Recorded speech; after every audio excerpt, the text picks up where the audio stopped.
नमस्कार साथियों, स्वागत है आपका हमारे यूट्यूब चैनल में। हम देख रहे हैं हिंदी साहित्य का दूसरा इतिहास जो कि बच्चन सिंह ने लिखा है।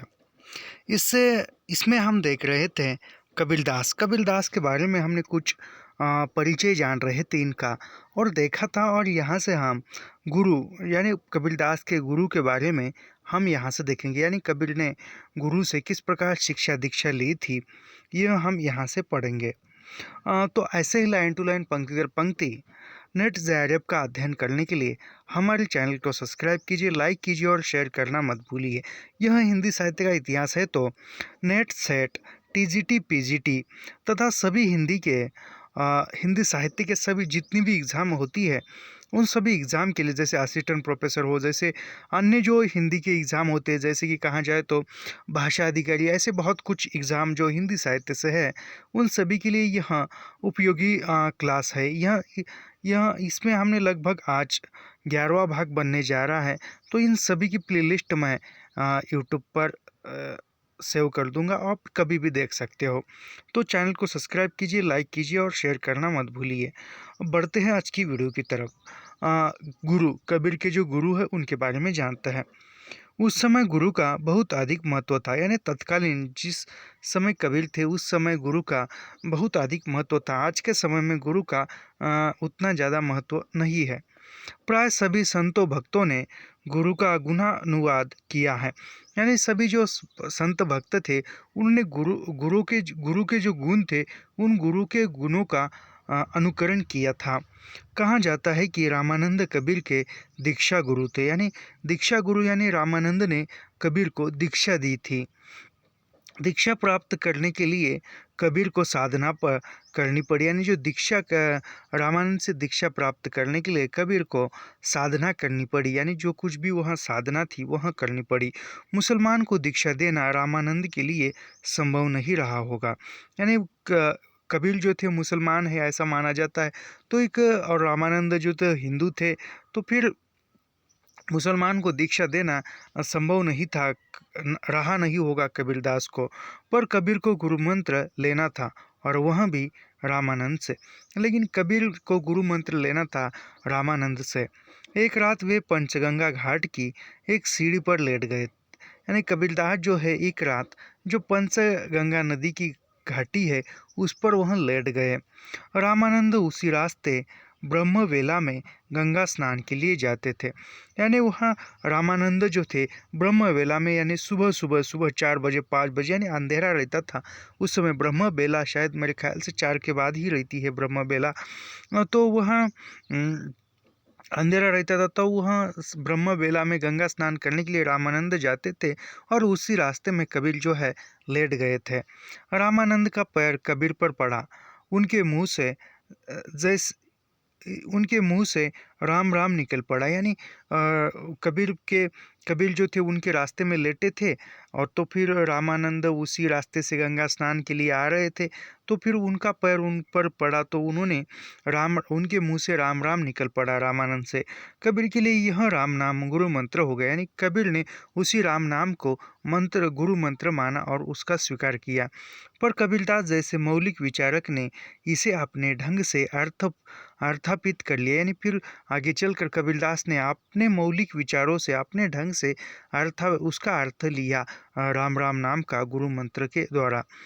दशरथ सूत तिहु लोक बखाना राम नाम के मरम है आना, यानी दशरथ लोक तिहु लोक बखाना राम नाम का मरम है आना, यानी जो दशरथ पुत्र जो है वह राम, उनके राम नाम अलग है और यह राम नाम के अलग है। यद्यपि रामानंद का प्रामाणिक जीवन व्रत नहीं मिलता, पर वे अपने समय के अत्यंत प्रभावशाली सन्यासी थे, यानी रामानंद के बारे में प्रामाणिक कोई सबूत नहीं मिलता लिखित, तो फिर वह वो रामानंद जो थे उन तत्कालीन समय के प्रभावशाली सन्यासी थे। संभवतः उनसे दीक्षा लेना गौरवास्पद समझा जाता था, यानी उन रामानंद से दीक्षा प्राप्त करना यानी एक गौरव सम्मान प्राप्त करने बराबर था। रामानंद के गुरु होने की संभावनाएं अधिक है। इसका समर्थन व्यास, अनंतदास और नावादास ने किया है, यानी कबीर जो है कबीर के गुरु का नाम रामानंद है या रामानंद ही कबीर के गुरु है, ऐसी जो संभावना है वह अधिक है। और इसका ही उल्लेख जो है उसका समर्थन व्यास ने किया है, अनंत दास ने किया है, नाभा दास ने भी किया है। रामानंद के शिष्यों में पीपा, सेन और रैदास की गणना भी की जाती है। यानी रामानंद के जो शिष्य थे उनमें कबीरदास थे, पीपा थे, सेन थे और रैदास भी थे। तुलसीदास भी रामानंद की शिष्य परंपरा में आते हैं, यानी तुलसीदास भी रामानंद के शिष्य थे। जैसे कैसे रहे होंगे रामानंद, फिर कैसे रहे होंगे रामानंद।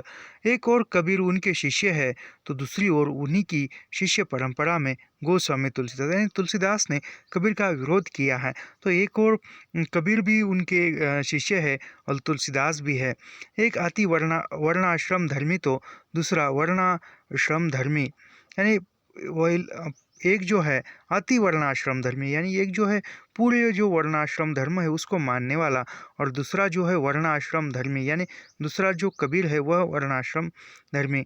द्विवेदी जी रामानंद को आकाश धर्मा गुरु मानते हैं, यानी हजारी प्रसाद द्विवेदी जी यह जो है रामानंद को आकाश धर्मा गुरु मानते हैं, जिसके आश्रम में हर शिष्य को अपना व्यक्तित्व निर्मित करने का अधिकार है। यानी रामानंद के आश्रम में हर एक शिष्य को अपना व्यक्तित्व निर्मित करने का, अपना व्यक्तित्व बनाने का अधिकार था।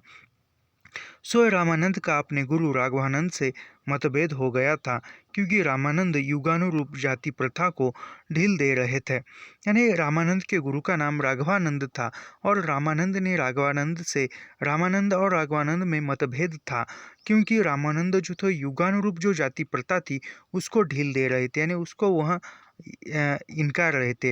रामानंद की परंपरा में रहकर भी कबीर ने बहुत कुछ अपने को अलगा दिया था, यानी रामानंद की परंपरा में रहने के बावजूद भी कबीर ने जो भी रामानंद के जो भी सिद्धांत थे, जो भी वह गुरु की शिक्षा थी उससे कुछ थोड़ा सा अलग करने का ठान लिया था। अभी यहाँ से कबीर की रचनाएं इस अनुश्रुति का खंडन करती है कि वे पढ़े लिखे नहीं थे। यानी वह कबीर की जो रचनाएं है वह इस बात को खंडित करती है कि कबीर पढ़े लिखे नहीं थे।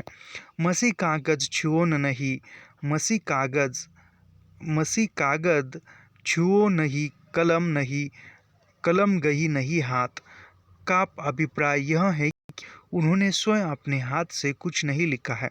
यानी कबीर ने अपने हाथ से स्वयं खुद नहीं लिखा है, वे संत मंडली में प्रवचन करते रहे होंगे और उसी जगह साकी शब्दी भी कहते गाते रहे होंगे। यानी वह जो संत मंडली थी कबीर के साथ, उनके बीच में वह प्रवचन करते थे और प्रवचन करते समय जो साकी शब्दी थे वह गाते थे, सुनाते थे।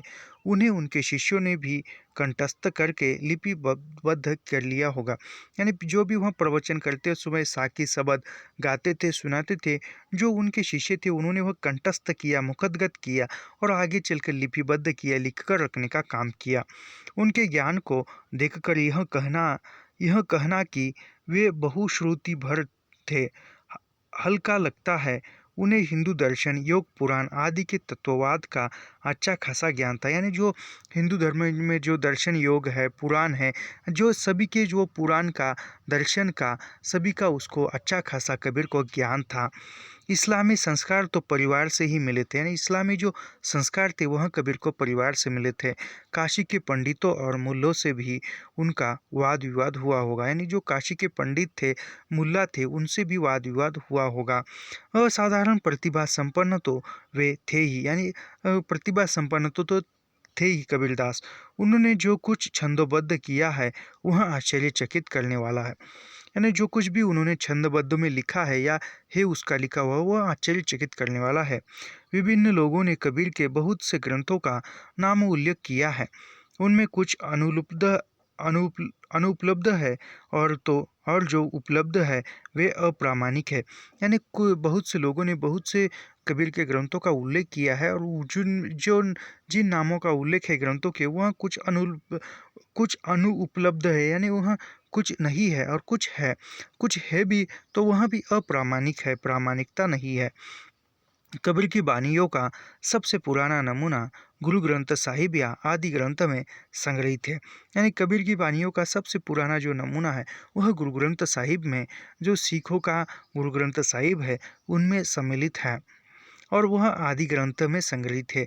ये नमूने सिखों के पांचवें गुरु अर्जुन देव द्वारा एकत्रित किए गए थे। यानी जो कबीर के जो सबसे पुराना नमूना है गुरु ग्रंथ साहिब में मिलता है, वह नमूने सिखों के पांचवें गुरु अर्जुन देव द्वारा एकत्रित किए गए थे। कबीर के अतिरिक्त अन्य संतों की बानियाँ भी इनमें संग्रहित है। यानी कबीर के तो है ही पद उसमें संग्रहित गुरु ग्रंथ साहिब में, कबीर के छोड़कर भी अन्य संतों के कुछ बानियाँ भी उसमें हैं। कबीरपंथी संप्रदाय में कबीर की रचनाएं बीजक से नाम से प्रसिद्ध है। यानी कबीर जो पंथ था, कबीरपंथी संप्रदाय में कबीर की जो रचनाएं वह बीजक नाम से प्रसिद्ध है। इसकी हस्तलिखित प्रतियां पूर्वी उत्तर प्रदेश और बिहार में मिली है। यानी जो बीजक की जो हस्तलिखित प्रतियां है कबीर की, जो कबीर संप्रदाय में कबीर की रचनाओं का संकलन किस नाम से हुआ है, यह प्रश्न पूछा जा सकता है। तो इसका उत्तर होगा कबीरपंथी संप्रदाय में कबीर की रचनाएं बीजक के नाम से प्रसिद्ध है और जो बीजक की हस्तलिखित प्रतियां है वह पूर्वी उत्तर प्रदेश और बिहार में मिली है। संभवतः धनौती मठ का बीजक सबसे पुराना है। बीजक में संग्रहित बानियाँ मौलिक परंपरा में सुरक्षित रही है। यानी बीजक में जो भी वह बानियाँ है कबीर की, वह सुरक्षित रही है। इस परंपरा से प्राप्त बानियों में परिवर्तन का आना स्वाभाविक है। यानी जो परंपरा है फिर प्राप्त अभी वर्तमान में जो प्राप्त बानियाँ है उसमें परिवर्तन आना स्वाभाविक, यानी वो परिवर्तन हो जाती है। बीजक में साखी, सबद और रैमनी के अतिरिक्त कहरा, विप्रमतिसी, हिंडोला, बसंत, चांचर, तैलीसा, बेली और विरहुली भी संग्रहित है। यानी बीजक में कबीर की साकी है, सबदी है, रैमनी है। एक मिनट, बीच बीच में हो ही जाता है क्योंकि हम काफ़ी आवाज़ों में मोबाइल से पढ़ाते हैं। यदि लैपटॉप या कंप्यूटर होता तो बाजू में हम लिख कर या और बेहतर तरीके से मैं समझा सकता। चलो फिर भी जो भी है अच्छा है। जो कबीर की जो बीजक में कबीर की साकी है, सबदी है, रैमनी के अतिरिक्त कहा जाए तो कबीर की तीन ही महत्वपूर्ण है, साकी, सबदी और रैमनी। इसके अतिरिक्त साकी, सबदी, रैमनी को छोड़कर भी कहरा है, विप्रमतिसी है, हिंडोला है, बसंत है, चांचर है, चौतीसा है, बेली और बिरहुली भी संग्रहित है। साकी, सबदी और रैमनी ही कबीर की वास्तविक रचनाएं हैं। यानी साकी, सबदी और रैमनी यही कबीर की है। हिंडोला, बसंत आदि को किसी चतुर पूर्विया ने जोड़ दिया है। यानी किसी अन्य ने हिंडोला और बसंत आदि को जोड़ दिया है। जिसकी भाषा भोजपुरी से प्रभावित है और लय भी भोजपुरिया है। यानी जो उसकी जो भाषा है कबीर के रचनाओं की, वह भोजपुरी है और वह उसकी जो लय है यानी बैकग्राउंड जो ध्वनि है वह भी भोजपुरिया है। संस्कृत के तत्सम शब्दों का प्रयोग इन्हें और भी संदिग्ध बना देता है। उनकी भाषा का अनगढ़पन भी यहाँ नहीं मिलता। अंततः कबीर पर विचार करते समय साकी, सबदी और रैमनी को ही प्रामाणिक मानना चाहिए। यानी कबीर की रचनाएं जो है वह मुख्यतः साकी, सबदी और रैमनी यही है प्रामाणिक रचनाएं। अभी यहाँ पर कबीर का मूल्यांकन। किसी समय की शिष्ट और शिक्षित जनता पर कबीर का प्रभाव पड़ा हो या न पड़ा हो, इस पर परस्पर विरोध राय हो सकती है। यानी उस समय तत्कालीन समय में कबीर का जो प्रभाव है वह शिक्षित और अशिक्षित लोगों पर पड़ा है या नहीं पड़ा है, इसमें परस्पर विरोधी अनेक विद्वानों के अनेक विरोधी मत है। किंतु अब यह कहने की ज़रूरत नहीं है कि आज की शिष्ट और शिक्षित जनता पर कबीर का प्रभाव किसी भी अन्य कवि के प्रभाव से अधिक ही पड़ा है। यानी ऐसा कहा जाता है कि कबीर का जो प्रभाव है आज के जो शिक्षित कवि है उस शिक्षित कवि से अधिक तत्कालीन समय में प्रभाव जनता पर पड़ा हुआ होगा। यूँ जनता में ऐसे शिष्ट और शिक्षित लोग भी मौजूद है। जिनका कबीरदास कुछ नहीं बिगाड़ सकते। यानी जनता में ऐसे ही लोग शिक्षित लोग मौजूद हैं जिनका कबीर पर कबीरदास कुछ नहीं बिगाड़ सकते, यानी कबीरदास कुछ नहीं बिगाड़ सकते, ऐसे ही लोग हैं। किंतु बाबा तुलसीदास ऐसा प्रकांड पंडित और श्रेष्ठ कवि उनसे प्रभावित था।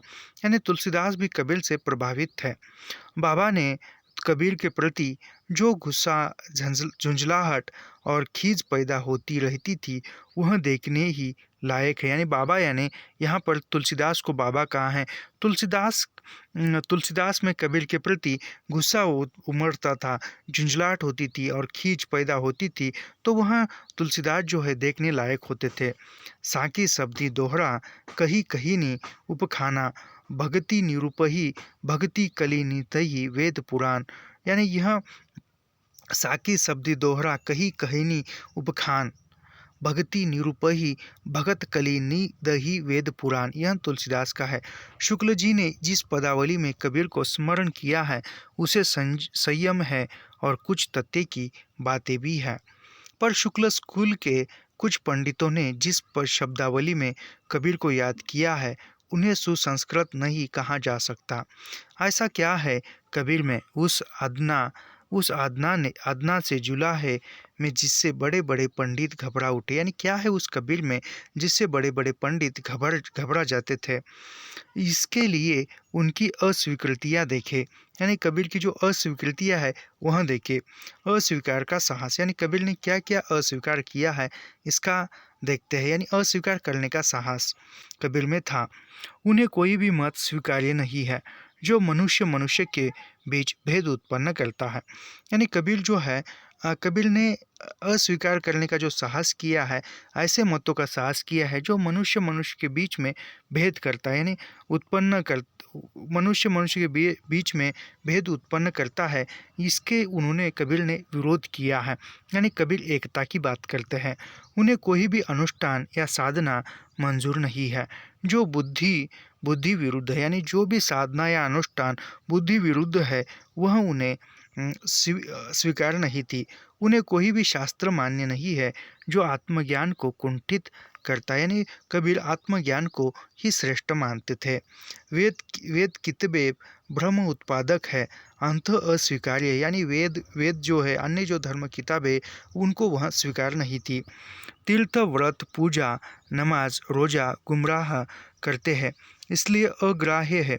यानी कबीर ने जो व्रत है उसका भी विरोध किया है। व्रत की पूजा को, नमाज, मूर्ति पूजा को विरोध करते हैं कबीरदास। पंडित पांडे काजी मुल्ला उन धर्मों के ठेकेदार हैं जो धर्म नहीं अंत घृणास्पद है। यानी जो पंडित पांडे काजी मुल्ला जो ऐसे धर्म के ठेकेदार है जो धर्म नहीं है, घृणास्पद है। यानी जो घृणास्पद करने वाली बात है उस धर्म के पुजारी ही पंडित मुल्ला आदि है। यानी इनका कबीर ने खंडन किया है, छोड़ दिए है, अस्वीकार किया है।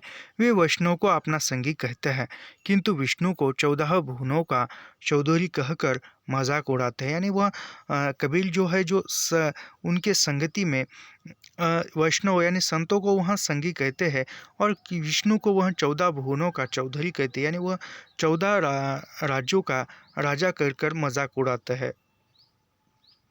शाक्तों से घृणा है, साकत काली कामरी हिंदू तुर्क दोनों झूठे हैं। यानी जो हिंदू तुर्क जो है वह झूठे हैं, ऐसा कबीर कहते हैं। वह आकृति सकरदी सूफी पर हंसते हुए उसे अपना वचन मानने का उपदेश देते। यानी जो सूफियों की जो अकरदी है, सकरदी है, सूफी मत हंसते हुए, यानी उन पर हंसते हुए वह अपना वचन का उपदेश देते हैं। गोरखनाथ उनके श्रद्धेय है पर गोरखपंथी उपहास्य है। यानी गोरखनाथ जो है कबीर के श्रद्धेय है। यानी गोरखनाथ की विचारों से कबीर प्रभावित थे लेकिन गोरखपंथ से वह नहीं थे। चुंडित मुंडित श्रावकों और श्रमणों के लिए उनके यहाँ जगह नहीं थी। यानी जो चुंडित मुंडित थी, जो श्रावक थे, उनके यहाँ उनको वह श्रमणों के लिए उनके यहाँ जगह नहीं है। तात्पर्य यह है कि वे अपने समय के समस्त मतों को खारिज कर देते थे, यानी जो भी उस तत्कालीन समय के जो भी मत थे वह उन सभी मतों का खंडन करते थे। कबीर उनसे बड़ा मूर्ति भंजक आइकोनोक्लास्ट इतिहास में दूसरा नहीं है, यानी कबीर से बड़ा कोई मूर्ति विरोधक नहीं है। वे दूसरों की ही मूर्तियां नहीं तोड़ते, अपनी मूर्ति भी तोड़ तोड़ कर गढ़ते हैं कहते हैं। और कबीर जो है दूसरों की मूर्तियां नहीं तोड़ते, वह खुद की मूर्तियां भी तोड़कर गढ़ते हैं गाड़ते हैं। और वह कहते हैं, साकी शब्दी गावत भूले, यही साकी शब्दी का गाना। अपने आप में संस्कार हो गया तो वह भी उन्हें अस्वीकार्य है। द्विवेदी जी के शब्दों में यह अस्वीकार का साहस है, यानी वह कबीर कहते हैं कि साखी शब्दी गावत भूले, यानी जो भी साकी शब्दी जो भी नाम है, जो भी नाम स्मरण है वही कीजिए, ऐसा वे कहते हैं। साकी शब्दी गावत भूले, यही साकी शब्दी का गाना। अपने आप में संस्कार हो गया तो वह भी उन्हें अस्वीकार्य है, यानी द्विवेदी जी इसको अस्वीकार करने का साहस कबीर में ऐसा कहते हैं। उनकी विचारधारा को किसी जड़ीभूत दार्शनिक सिद्धांतवाद का नाम नहीं दिया जा सकता, यानी कबीर की जो विचारधारा थी उसको किसी दार्शनिक या सिद्धांत के आधार पर कोई एक नाम नहीं दिया जा सकता था। कबीर को क्या मालूम कि वे चाहे पोथी ज्ञान को कितना भी अस्वीकार करे, पोथीवादी अपने ज्ञान की गठरी लोदेंगे ही। यानी कबीर को पता नहीं था जो वह पोथी है, जो भी वेद पुराणों में लिखा हुआ है, कबीर उसका विरोध करते थे, अस्वीकार करते। लेकिन जो पोथीवादी यानी जो ग्रंथों में, वेदों में, पुराणों में लिखा हुआ पढ़कर उसी के आधार पर चलते हैं, ऐसे लोग जो है पोथीवादी लोग जो है ऐसे अपने ज्ञान की जो गठरी है वह ला देंगे ही उन पर। यह दूसरी बात है कि वे कबीर को कुंदी फरंक देखकर उसे अपनी पीठ पर ही रख लेते हैं और पंडिताई का आनंद लेते हैं।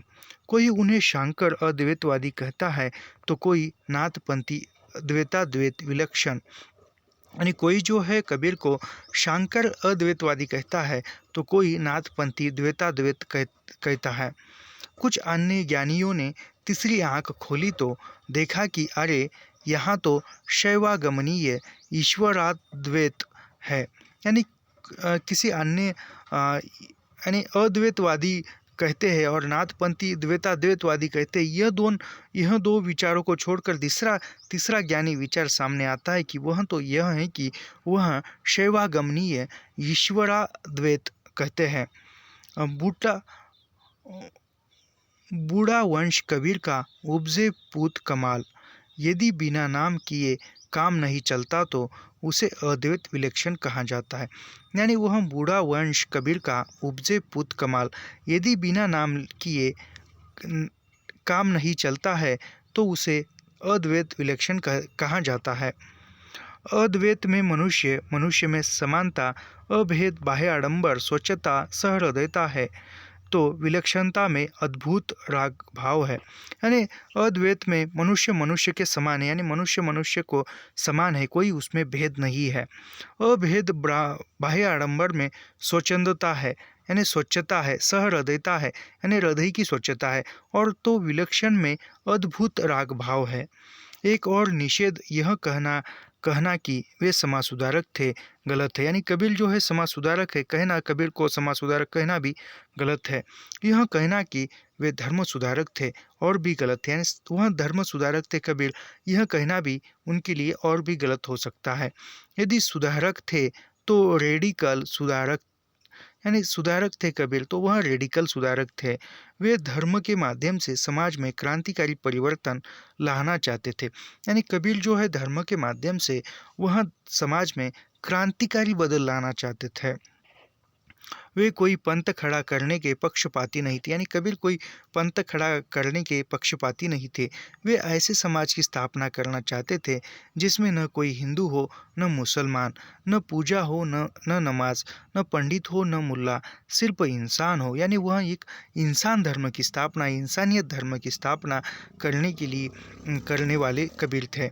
सामंती समाज की जड़ता को तोड़ने का जितना काम अकेले कबीर ने किया उतना अन्य संतों और सगुन मार्गियों ने मिलकर भी नहीं किया। यानी अकेले कबीर ने जितना सामंती समाज की जो भी जड़ता है, सामाजिक समाज के जो भी बंधन है, उसको तोड़ने का काम अकेले कबीर ने किया है, उतना सभी सगुन मार्गीय संतों ने मिलकर भी नहीं किया। यह बच्चन सिंह का कथन है। उनकी चोटों की मार से जातिवाद के संरक्षक पंडित और मौलवी समान रूप से दुखी है। यानी जो कबीर ने जो चोटें दी है, जो प्रवचनों में कहा है, जातिवाद के संरक्षक पंडित या मौलवी थे, उनमें वह दुखी है। वे सबसे अधिक आधुनिक और सबसे अधिक प्रासंगिक है। यानी कबीर ने जो भी चोटें दी है, जो भी विरोध किया है, वह सबसे अधिक आधुनिक और प्रासंगिक लगता है। साहित्य का नक्शा। अभी कबीर के साहित्य का नक्शा किस प्रकार है, यह देखते हैं। कबीर ने साहित्य के लिए साहित्य नहीं लिखा। मस्त मौला राम को साहित्य से क्या मतलब, पर उनका उच्छल आवेग, मानवीय संवेदना, गहरा जीवन बोध उनके कहन को साहित्य बना देते हैं। यानी कबीर ने साहित्य नहीं लिखा। कबीर ने साहित्य नहीं लिखा, उन्होंने तो राम को साहित्य से क्या मतलब, यानी उन्होंने कहा कि राम को साहित्य से क्या मतलब, वह तो पर उनका उच्छल आवेग, यानी वह उनका कार्य करते थे, मानवीय संवेदना, गहरा जीवन बोध उनके कहन को साहित्य बना दिया। यानी वह जो कुछ भी कहते थे प्रवचनों में, आगे चलकर उनकी वाणी को ही साहित्य बना दिया गया। वास्तविकता तो यह है कि वे एक लड़ाई लड़ रहे थे, अपने लिए नहीं, दिन जनों के लिए। यानी एक वह लड़ाई लड़ रहे थे, वह खुद के लिए नहीं लड़ रहे थे, अन्य दिन जनों के लिए, अन्य सामान्य व्यक्तियों के लिए। उनके समय में एक और सामंतगण पंडे मल्ला अपने स्वार्थ के लिए लड़ रहे थे, तो कबीर निम्न वर्ग के लिए उनके शूर का आदर्श था। यानी वह सामंतगण थे, जो सामंत पंडित जो थे, वह अपना धर्म, अपनी जाति बचाने के लिए लड़ रहे थे। कबीर जो है वह जो निम्न वर्गों के लिए, शूद्र के लिए लड़ रहे थे। उन्होंने शूर का आदर्श था। यानी वह कह रहे हैं, सुरा सुरा सो पहिचानिए, लड़े दीन के हित, पुरजा पुरजा कटी मरे, कबहू न छाटे खेत। दीन दुखियों के लिए लड़ने वाले व्यक्ति का काव्य काव्यत्व से रिक्त हो ही नहीं सकता। जब वस्तु और रूप में अंतर नहीं माना जाता, तब वस्तु इतनी स्पृहणीय और रूप इतना अस्पर्शनीय कैसे होगा। रस रीति गुण अलंकार को ही जो काव्य का चरम उत्कर्ष मान बैठे हैं, उनको कबीर में चाहे काव्य गुण न मिले, पर उनकी कविता की भाषिक संरचना जो औरों से अलग है, यानी कविता की जो भाषिक रचना है वह सभी से अलग है, बताती है कि वह कवि की वैश्विक दृष्टि से अनुरूप है। उनकी संरचना को मुख्यतः विसंगतियों, विरोधाभासों और विडंबनाओं से बुना गया। यानी कबीर की जो भी वह काव्य रचना है, वह विसंगतियाँ, विरोधाभास, विडंबनाओं से बुनी हुई है। उसकी बुनावट एक अलग काव्य शास्त्र के निर्माण की मांग करती है। यानी कबीर का जो काव्य था, वह एक अलग काव्य शास्त्र का निर्माण करती है। अपरूप संबोधन। अभी अगला बिंदु, अपरूप संबोधन। कबीर ने लिखा है, पंची खोज मीन को मार्ग, कहही कबीर दो भारी। यानी इसका अर्थ यह होता है कि आकाश में पंछी की उड़ान का रास्ता और मछली का जल मार्ग खोजना दूरस्थ है। यानी जिस प्रकार आकाश में उड़ने वाला पंछी अपना मार्ग खोजता है, उसी प्रकार जल में तैरने वाली मछली भी मार्ग खोजती है। यह कथन जितना उनके कथ्य के लिए सच है, उतना काव्य की संरचना के लिए भी। यानी जितना उन्होंने उनका कथ्य स्पष्ट करने के लिए यह उदाहरण सत्य है, उतना ही वह कबीर के काव्य संरचना के लिए भी सत्य है। पर वे अपनी संरचना में कुछ ऐसे चिन्ह छोड़ गए जिनसे मीन मार्ग का पता लगाया जा सकता है। यानी जिन्होंने कुछ ऐसे तथ्य छोड़े हैं कबीर ने अपनी संरचना में, जिससे वो मीन मार्ग किसको कहते हैं इसका पता लगते हैं। हर कवि का अपना संबोध्य होता है, यानी हर कवि का कुछ ना कुछ एक संबोध करने का लक्ष्य होता है।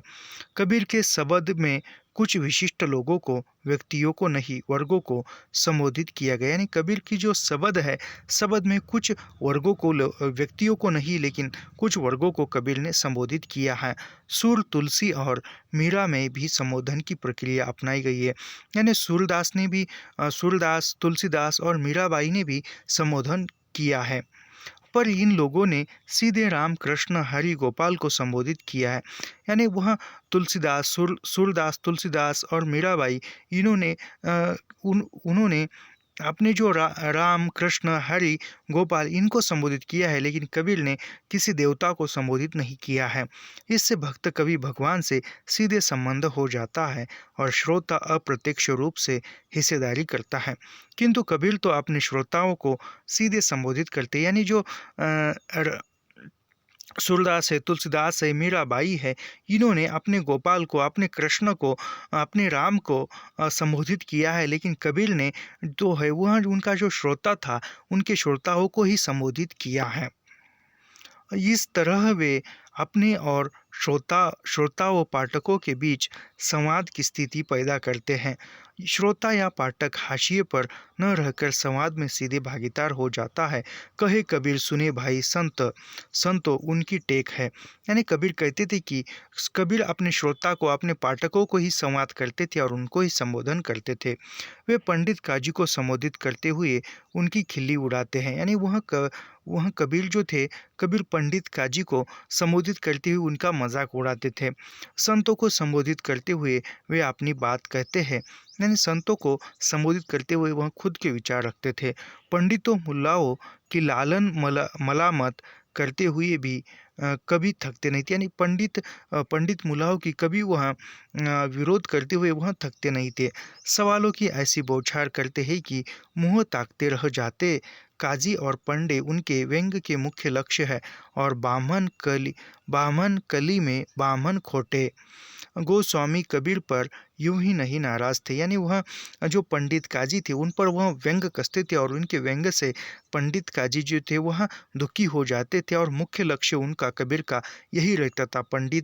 पंडित काजी, पंडे, इन पर व्यंग करते थे, और वह ब्राह्मण, और जो ब्राह्मण थे उन पर ही वह व्यंग करते हैं। इसीलिए वह कहते हैं कि कली में ब्राह्मण खोटे, यानी जो कली युग में जो है ब्राह्मण खोटे हैं, तो इसलिए वह गोस्वामी जो है उस पर नाराज थे। अभी वक्तव्य, कबीर के बारे में क्या क्या वक्तव्य है यह देखते हैं। पश्चिम में वक्रत्व, यानी वक्रत्व, कबीर का वक्रत्व क्या है। पश्चिम में वक्रत्व को काव्य का गुण माना गया। यानी पश्चिम भाग में वक्रत्व को काव्य का गुण माना है। संबोधन स्वयं वक्रत्व का अंग है। यानी संबोधन वक्रत्व का एक अंग है।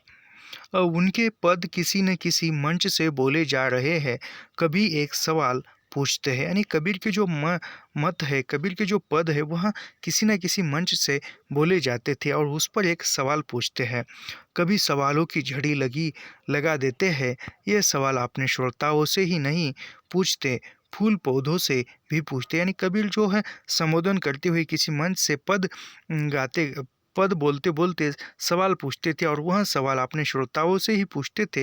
इतना ही, प्रकृति के जो फूल पौधे थे उससे ही वह सवाल पूछते थे।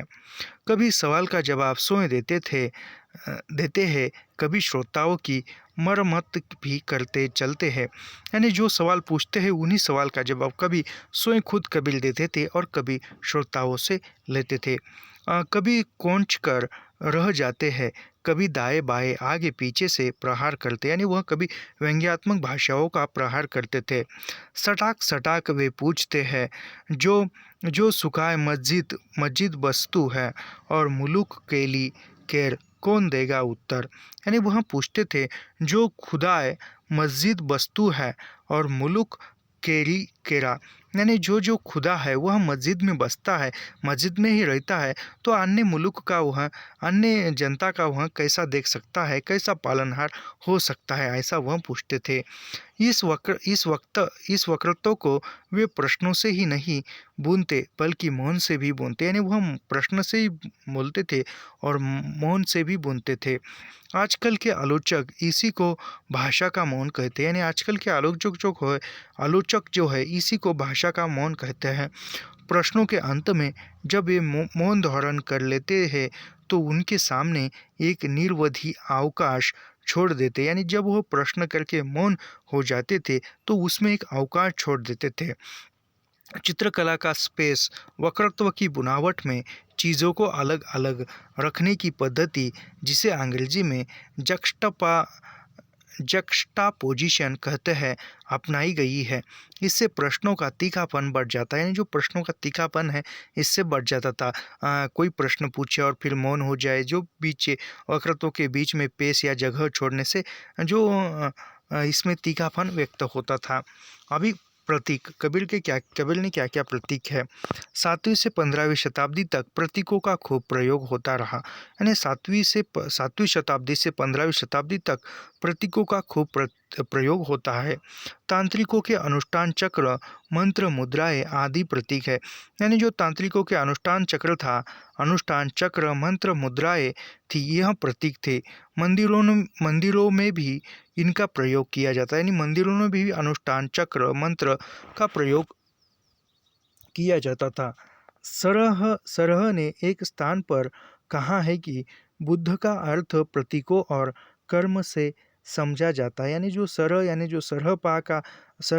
सरहपा ने एक जगह पर कहा है, बुद्ध का अर्थ प्रतीकों और कर्मों से समझा जाता है, यानी बुद्ध क्या है यदि समझना है तो उसके प्रतीक और कर्म से समझिए, न कि शब्दों और पुस्तकों से। यानी बुद्ध को समझना है तो कर्म अर्थ से समझिए, ना ही पुस्तकों से नहीं, यानी पढ़कर नहीं समझ सकते बुद्ध को, ऐसा कहना है।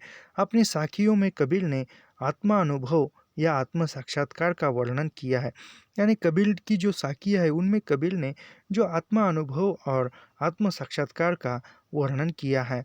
शब्द में परम तत्व के उस रूप का वर्णन है जो सगुण निर्गुण से ऊपर है, यानी शब्द में कबीर में जो जिस परम तत्व का वर्णन किया है वह परम तत्व सगुण निर्गुण से छोड़कर, उनसे बढ़कर, उनसे ऊपर का है।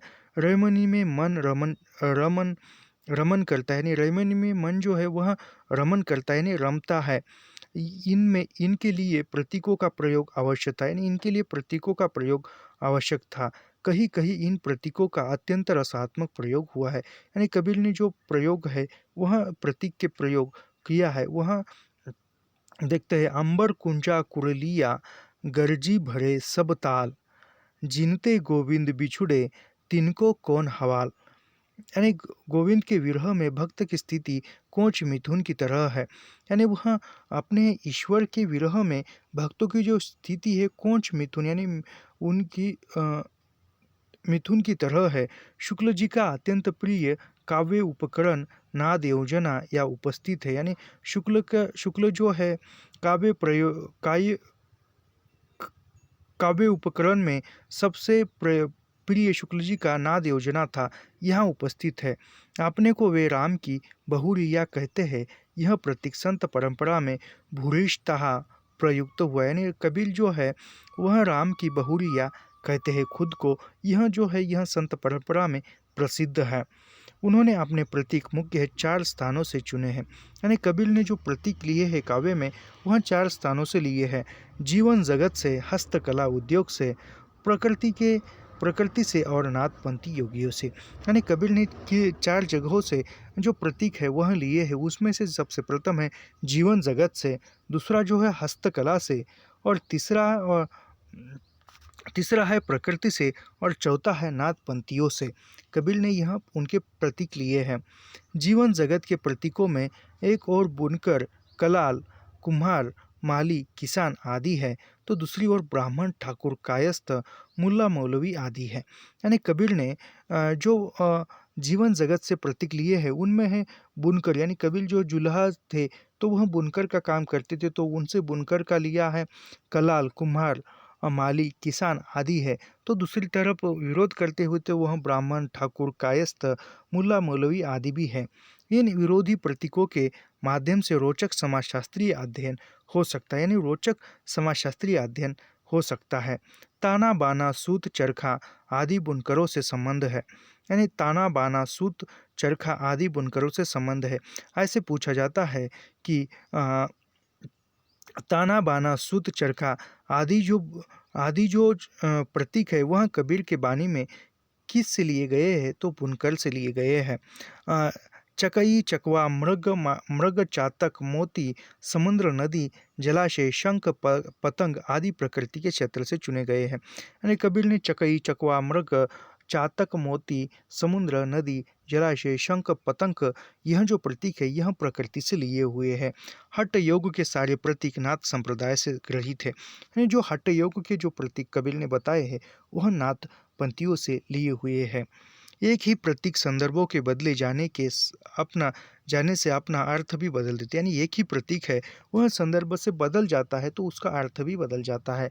दीपक एक स्थान पर माया का प्रतीक है, दूसरे स्थान पर ज्ञान का, यानी एक स्थान पर दीपक जो है मोह माया का प्रतीक है, तो दूसरे स्थान पर वही दीपक ज्ञान का प्रतीक बताया है।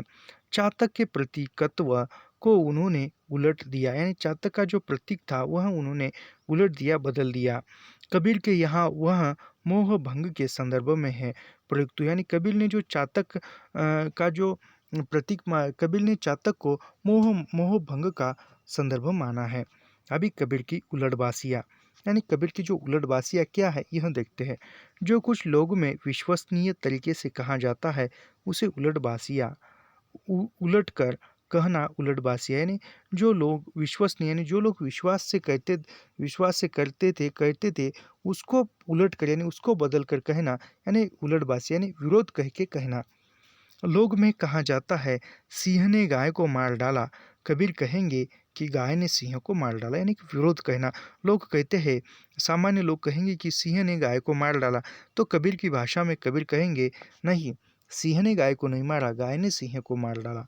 कबीर कहते हैं गाई गाई नाहर खाइयो, हरिन खायो चीता, मूस तो मजार खायो, सारी खायो साना, संतो अचरज एक बहु भारी, पुत्र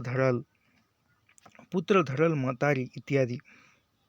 उलटबासिया है यह कबीर की। अभी उलटबासिया अथक कथा है, अजरज और विसंगतियों से भरी हुई। उलटबासिया काव्य नहीं है पर कबीर की आध्यात्मिकता को समझने के लिए अनिवार्य, यानी उलटबासिया जो है वह काव्य नहीं है, लेकिन कबीर की आध्यात्मिकता को समझने के लिए उलटबासिया अनिवार्य आवश्यक है। सच तो यह है कि सामाजिक विसंगतियों को समझने के लिए इस भाषा का अध्ययन करना होगा, यानी सामाजिक विसंगतियाँ जो थी, समाज में विसंगतियाँ जो थी उसको समझने के लिए इन बासियों का अध्ययन करना आवश्यक है। अभी भाषा, कबीर की भाषा किस प्रकार थी यह हम देखते हैं। कबीर की भाषा संत भाषा है, यानी कबीर की जो भाषा है वह संत भाषा है। संतों का संबंध सीधे जनता से था, यानी संतों का जो संबंध था वह सीधे जनता से था, यानी वह जनता के बीच में रहकर ही प्रवचन करते थे। वे निम्न वर्ग में उत्पन्न हुए थे, यानी कबीर जो है निम्न वर्ग में उत्पन्न हुए थे, जुलाहा जाति में। उनके साथ रहते थे, यात्राएं करते थे, उपदेश देते थे, यानी कबीर जो है निम्न वर्ग में थे, जन्मे थे और उनके साथ रहते थे, यात्राएं करते थे। अंत वे बोलचाल की भाषा का व्यवहार करते थे। कबीर जो है अंततः प्रवचनों में या बोलने में बोलचाल की भाषा का प्रयोग करते थे, आम जनता की भाषा का प्रयोग। इसे हिमाचल के चंबा से लेकर महाराष्ट्र, सौराष्ट्र, बंगाल तक समझा जाता था, यानी कबीर की भाषा को हिमाचल के चंबा से लेकर महाराष्ट्र, सौराष्ट्र, बंगाल तक समझा जाता था। इसमें खड़ी बोली का गहरा पुट होता था, यानी कबीर जो बोलते थे उनमें खड़ी बोली का इस्तेमाल होता था। भोजपुरी, ब्रजी और राजस्थानी का भी उस पर प्रभाव था, यानी कबीर की भाषा पर भोजपुरी, ब्रजी और राजस्थानी भाषा का प्रभाव था। क्या कारण है कि संतों को छोड़कर उक्त काल के अन्य भक्तों और कवियों की भाषा में खड़ी बोली का पुट नहीं है? सामान्यतः उनकी क्रियाएं खड़ी बोली की है, यानी ऐसा क्या कारण है जो संतों को छोड़कर जो उक्त काल के अन्य भक्तों पर यानी संत कवियों को छोड़कर अन्य भक्त कवियों पर भाषा खड़ी बोली का पुट नहीं यानी खड़ी बोली का प्रयोग नहीं है। अभी यहाँ पर देखते हैं छंद कुछ। बरसा बादल प्रेम का भीजी गया सब अंग, बिन रोए क्यों पाइए प्रेम पियारा मीत। फटी गया कुआ बंसी गई बारी, बिलग भई पांचों पनिहारी। कहे कबीर छाड़ी में मेरा, उठी गया हाकिम लूटी गया डेरा। यानी मुहावरों और लोकोक्तियों का भी प्रयोग कबीर की भाषाओं में हुआ है। मुहावरों और लोकोक्तियों का को उन्होंने सीधे लोक से लिया है। देखे ठोकी बजाए लंबे पांव पसारी, पाई कुम्हाड़ा मारिया कछु न आया हाथ। बहुरी न लागे डारी आदि। उनकी भाषा अनगढ़ है, पर यथार्थ से जुड़ी होने के कारण अभिव्यक्ति क्षमता में बेमिसाल है। यानी कबीर की भाषाओं में जो अभिव्यक्ति क्षमता है वह बेमिसाल है। भाषा की यह स्वाभाविकता आगे चलकर प्रेमचंद में ही मिलती है। यानी जो कबीर की जो भाषा थी वह आगे चलकर प्रेमचंद में ही मिलती है। अभी अवदान। कबीर पहले व्यक्ति है जिन्होंने विभिन्न धर्मों, संप्रदायों, जातियों, वर्णों को नकार कर ऐसे समाज की स्थापना का प्रयास किया जिसमें धर्म, संप्रदाय, ऊंच नीच के भेदभाव के लिए कोई स्थान नहीं। यानी कबीर जो पहले ऐसे व्यक्ति है जिन्होंने जाति, धर्म, संप्रदाय, वर्ण को नकार कर एक मानवीय धर्म, ऊंच नीचता को त्याग कर मानवीय धर्म स्थापन करने का काम कबीर ने किया था।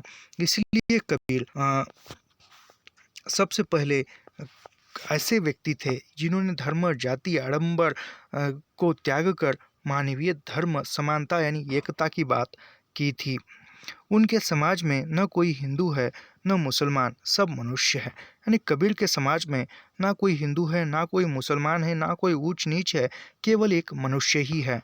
कोई किसी से छोटा बड़ा नहीं है।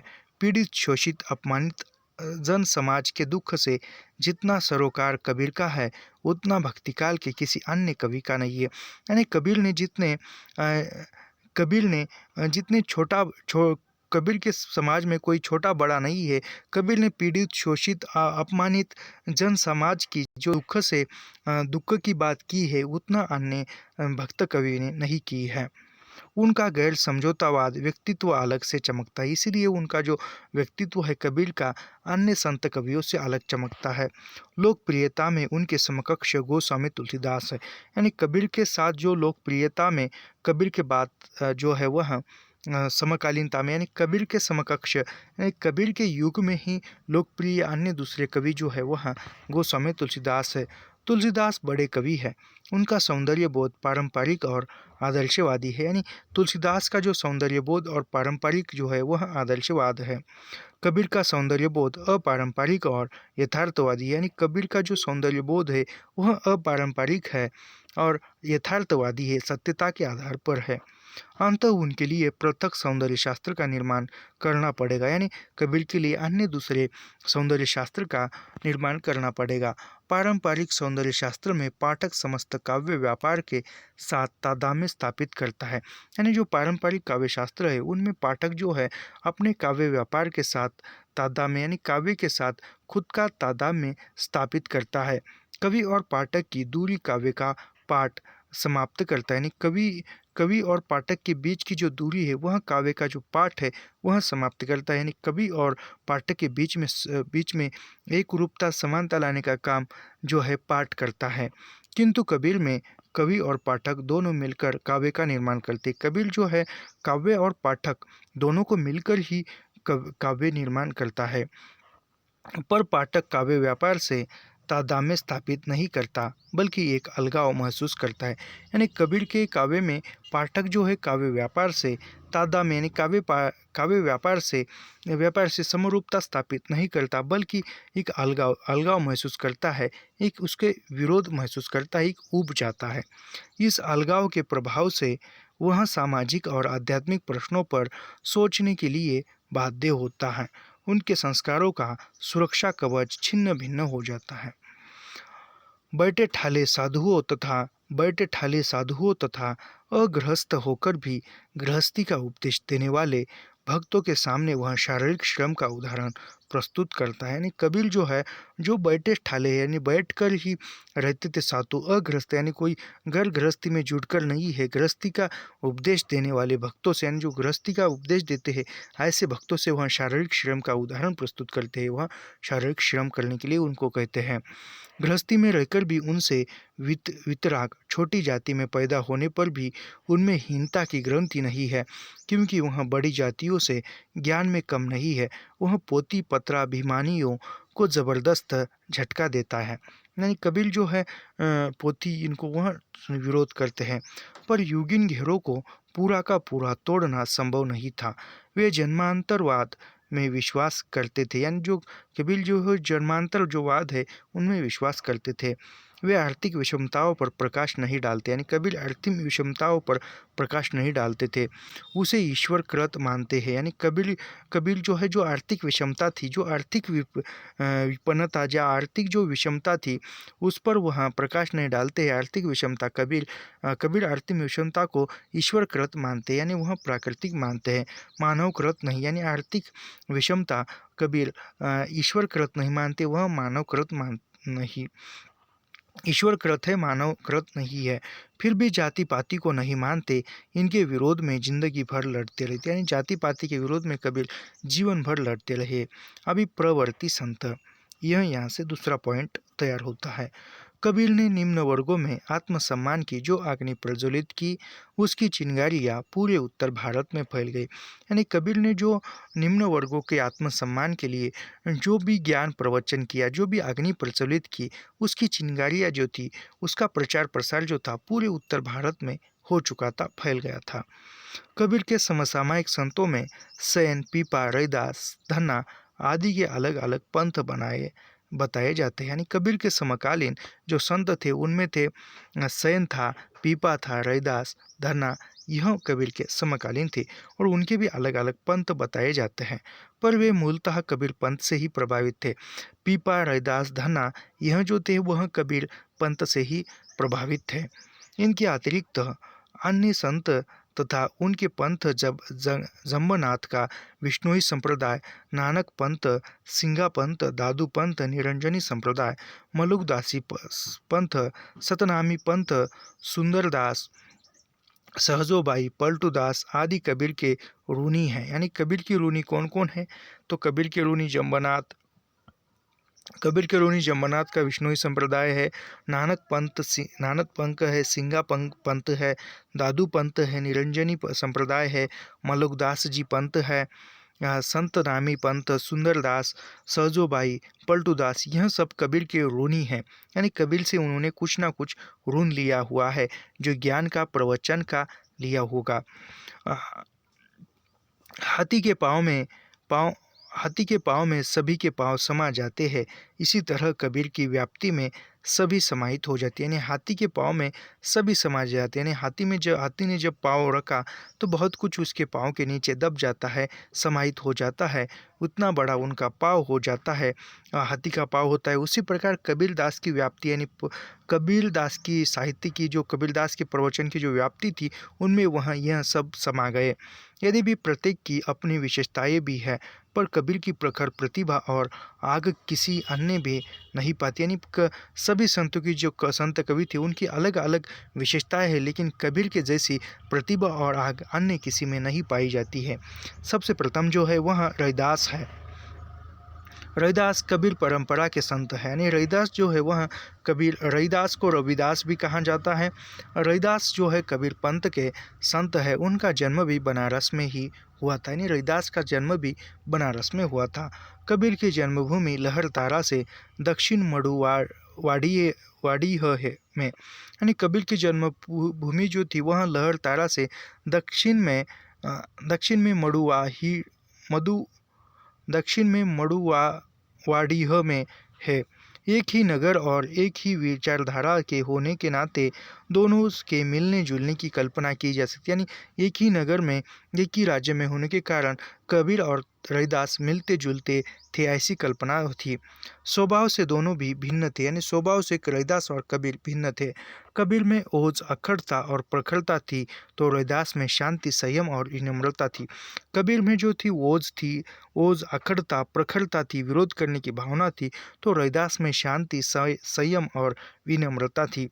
कबीर में जुल्हा जैसी निम्न जाति में पैदा होने के कारण कोई ग्रंथि नहीं थी। वे अपने को ब्राह्मण का शेख से छोटा नहीं समझते थे, यानी कबीर जो है ब्राह्मण शेख इनसे छोटा नहीं खुद को समझते थे। किंतु रैदास में यह ग्रंथि थी। रैदास में इनको, यानी कबीर भी छोटी जाति में जुलाहा में थे, उत्पन्न हुए थे, फिर भी वह ब्राह्मणों से खुद को छोटा नहीं मानते थे, बड़ा ही मानते थे। लेकिन रैदास जो है, रैदास भी निम्न जाति चमार जाति का शोषण और अपमान अनंत काल से होता रहा है। जूता बनाना, मरे जानवरों को ढोना, हलवाई करना उनका पेशा रहा है।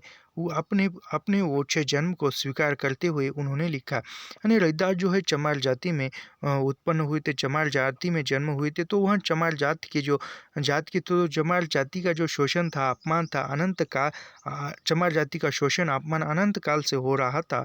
वो और उनका काम था चमार जाति का जूता बनाना, मरे जानवरों को ढोना, मरे जानवरों को एक जगह से दूसरी जगह ले जाना, हलवाई करना उनका पेशा रहा था। तो फिर वह अपने ओछे जन्म को स्वीकार करते, यानी रैदास जो है अपने जाति में जन्मे, निम्न जाति में जन्मे है, तो उनको वह स्वीकार करते हैं और लिखते हैं, जाति ओछा पाति ओछा, ओछा जमुन हमारा, राम राज की सेवा की नहीं, कही रविदास चमारा। कबीर की विचारधारा के केंद्र में हिंदुओं मुसलमानों का शोषित प्रताड़ित वर्ग था, तो रैदास के विचार केंद्र में चमारों और सवर्ण हिंदुओं का भेदभाव। इस भेदभाव की तीव्रता का अनुभव करते हुए कभी कभी उनके धैर्य का बांध टूट जाता है, यानी कभी कभी वह रैदास जो है, जो भी भेदभाव था, जो भी वह निम्न उच्च वर्ग था, और उसके भेदभाव में वह भेदभाव सहसा कर उस जो सहन करने की जो सीमा थी वह टूट जाती थी, और वह कहते थे, जाके कुटुम सब ढोर ढोवत, फिर ही आजहु बनारसी आसपासा, आचार संहित विप्र कही दंड ऊती तीन तैने रविदास दासानुदासा। यानी हजारों वर्ष से दबाई हुई शोषित जाति का कंठ इसी आवेग से फूटता है, यानी हजारों वर्ष से जो शोषित वर्ग है, शोषण का शिकार हो रहे हैं, वह कभी ना कभी वह उससे उनके मुख से आवाज निकलेगी। रैदास को अनाचार निष्ठ विप्रों का दंडवत करना भक्ति आंदोलन की उस धारा की ओर संकेत करता है जिसके प्रखर प्रवाह में जाति पाति के बांध एक सीमा तक टूट गए थे, यानी जो जाति पाति के जो बांध थे, वह एक सहन करने की जो सीमा थी व्यक्ति के अंदर, वह टूट गए थे। यह रैदास से पता चलता है। राजस्थान में रैदास का विशेष प्रभाव था। कहा जाता है कि मेवाड़ की झाला रानी इनकी शिष्या थी, यानी राजस्थान प्रांत में रैदास का प्रभाव ज़्यादा था, प्रखर था। तो वह राजस्थान की जो झाला रानी थी, वह रैदास की शिष्या थी। मीराबाई ने भी गुरु रूप में रैदास का उल्लेख किया है, यानी मीराबाई ने भी रैदास का गुरु के रूप में उल्लेख किया है। रैदास के बहुत से पद आदि ग्रंथ में संग्रहित, यानी रैदास के भी पद आदि ग्रंथ यानी जो गुरु ग्रंथ साहिब में संग्रहित है। तो आज की वीडियो में इतना ही। कल की वीडियो में हम देखेंगे सिख गुरुओं की भक्ति। तो ऐसे ही लाइन टू लाइन पंक्ति दर पंक्ति अध्ययन करने के लिए हमारे चैनल को सब्सक्राइब कीजिए, लाइक कीजिए और शेयर करना मत भूलिए। मिलते हैं कल की वीडियो में। धन्यवाद।